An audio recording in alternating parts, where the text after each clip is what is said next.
Welcome to Top 10 Archive. As we continue through our journey into the world of mythology, we're taking a brief stop to take a look at some Roman mythos.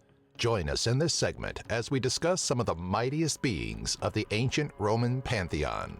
Number 10. Bellona, goddess of war, conquest, and peace.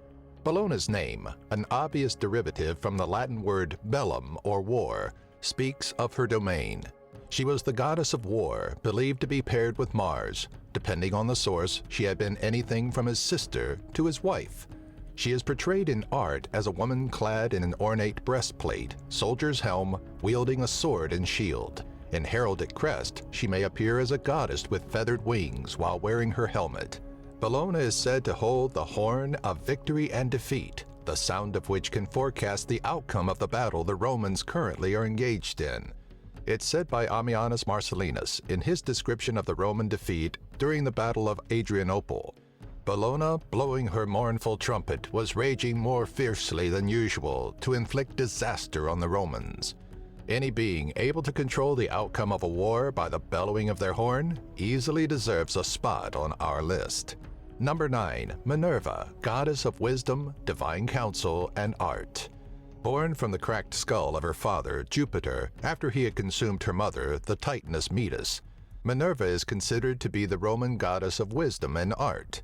Onwards from the 2nd century BC, the Romans would equate her with the Greek goddess Athena, mirroring her birth from her father's head to her domain over such things as wisdom, weaving, poetry, and medicine, often shown with her sacred animal, an owl, to symbolize her connection to wisdom. So vast was her reach, the Roman poet Ovid went on to describe her as being the goddess of 1,000 works. With her worship being spread throughout all of Italy, she would also be affiliated with war after her equation to Athena. In Rome, however, that aspect would not emphasize as prominently. To this day, many countries still use her likeness as she is displayed on the Medal of Honor, the highest military decoration awarded by the United States government, as well as being depicted alongside Mars on the cap badge of the Artist Rifle Territorial SAS Regiment of the British Army. If you're ever in need of a little wisdom and guidance, the last shrine to reside in its original placing can be found at Hambridge, Chester, in the United Kingdom, sitting in a public park overlooking the River Dee. Number 8. Janus, god of beginnings, endings, and transition. According to ancient Roman myth, Janus was god over all transitions and beginnings, and as such over doorways, passages, and endings. Existing outside of time, Janus is said to be able to look to the future or the past, and is often depicted as having two faces. As dictator and ruler over both beginnings and endings, he presided over war and peace as well. During times of war, the doors to his temples would be left open and closed during peace as a method of warning. Janus's presence in religious ceremonies was absolute and ubiquitous. He would be ritually invoked to denote the starting of said ceremonies, regardless of whichever main duty was to be honored. As god of transitions, he watched over all matters concerning travel, trade, and shipping. It has been suggested by Leonhard Schmitz that Janus was likely the most important god of the Roman archaic pantheon, as he was often invoked alongside Jupiter. Unlike the majority of Roman gods, both Greek and Roman scholars say Janus pertains only to the Romans, as Greeks have no comparable deity. Number 7. Mercury, god of commerce, communication, and thieves. Mercury, the Roman counterpart to the Greek Hermes, was considered the god of commerce, communication, and thieves, considered a major god in the Roman pantheon, governing over his domains as well as guiding souls safely to the underworld. Though not an original deity of Rome, Mercury would appear shortly after Roman and Greek religion became synchronized during the time of the Roman Republic, gaining its start around the 4th century BC. Mercury would closely relate to Hermes, having the same winged sandals and hat, while also carrying the caduceus, that staff with the entwined snakes. Archaeological proof would provide evidence from Pompeii that Mercury was among the most popular of Roman gods. Mercury has influenced many things throughout scientific history, such as the planet and element. The word mercurial, used to refer to something as erratic, derives from the tales of his swift flights as he ran messages for the gods. Number 6. Vulcan, god of forge and fire. Son to Jupiter and Juno, Vulcan was expected to be handsome. Born ugly upon his birth, his mother was so repulsed by his visage that she cast him from the top of Mount Olympus. After falling for a day and a night, he would plummet then and sink into the ocean depths, where he would be found by Thetis, the sea nymph, and raised as her own. Later becoming the god of fire, forge, and metalworking, Vulcan would be often depicted with his blacksmith's hammer, which is strong enough to sunder the skull of Jupiter. The name Vulcan is believed to be where the word volcano originates, instead of the other way around. The counterpart of the Greek god Hephaestus, Vulcan belongs to the most ancient stage of Roman religion, dating all the way back to King Titus Tatius, who would have altars constructed to honor the deities, Vulcan included.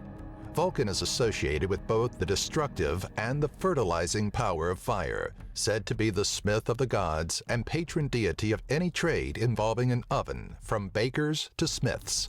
Vulcan is still honored in the tradition of erecting statues in his likeness, such as in Sheffield, an English city famous for its steel making, where he sits proudly upon the town hall.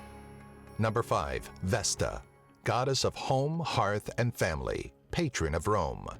Symbolized by the sacred fire that burned at the hearths of her temples, Vesta was the virgin goddess of home and family, bearing close resemblance to that of her Greek counterpart, Hestia.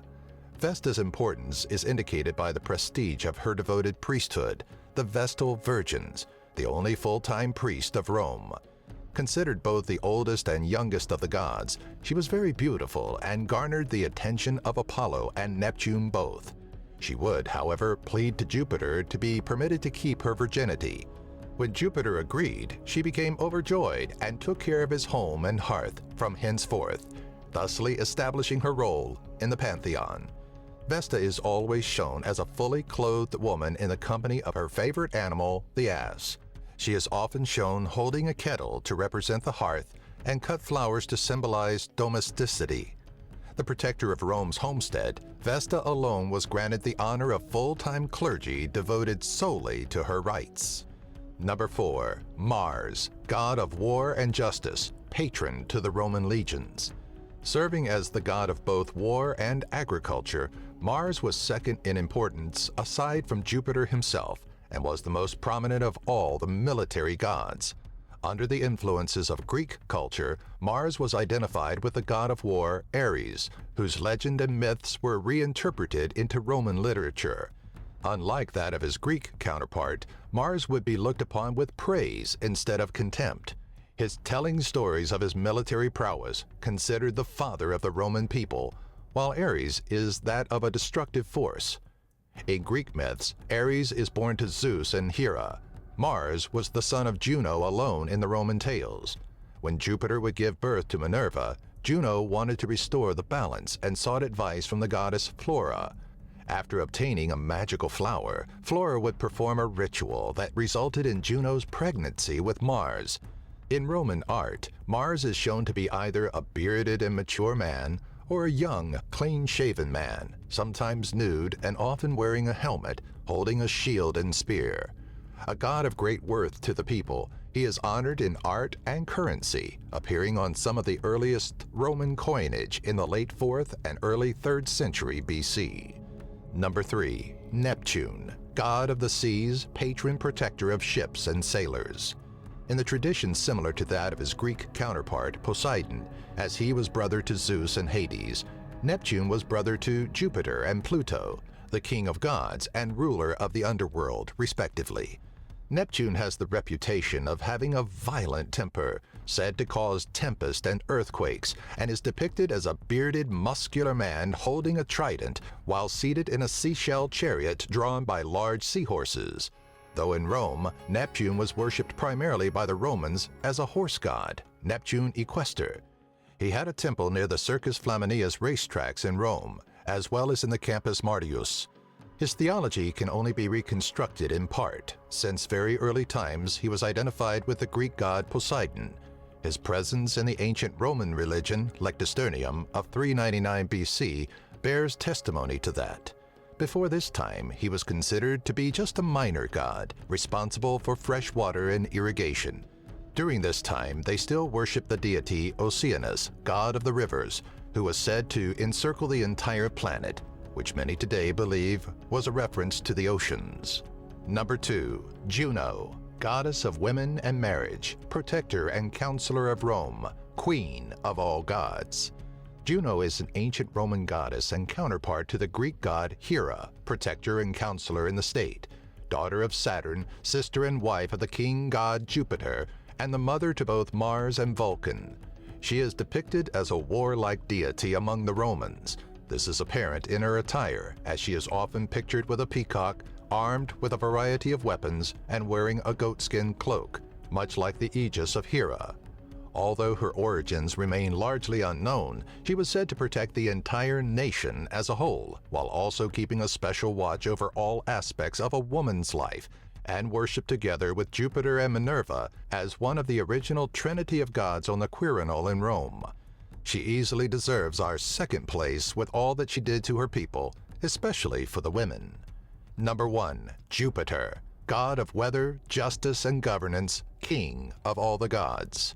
Jupiter is the supreme god of the Roman pantheon, also sometimes referred to as the Shining Father. He is a god of light and sky and protector of the state and its laws, son of Saturn and brother of Neptune and Juno. The Romans worshipped him, especially as Jupiter Optimus Maximus, or all-good, all-powerful. This name references not only to his absolute rule over the universe, but also to his function as the god over laws. So important was he to the Roman people, his temple was not just the most important of many sanctuaries of Rome, it was also the center of all political life. Official offerings were made here, as well as treaties and wars declared under his roof. The Romans regarded Jupiter as the equivalent of Greek Zeus, and in Latin literature and Roman art, the myths of Zeus are adapted under the name Jupiter. It was believed once that the Roman god Jupiter was in charge of cosmic justice, and in ancient Rome, people swore to Jove in the courts of law, leading to the common expression, "by Jove," that is still used today. Do you have an idea for a future Top 10 video? Let us know in the comments section below. Be sure to follow us on Twitter, Facebook, and our website, top10archive.net. If you enjoyed this video, be sure to give it a thumbs up and share it with all of your family and friends.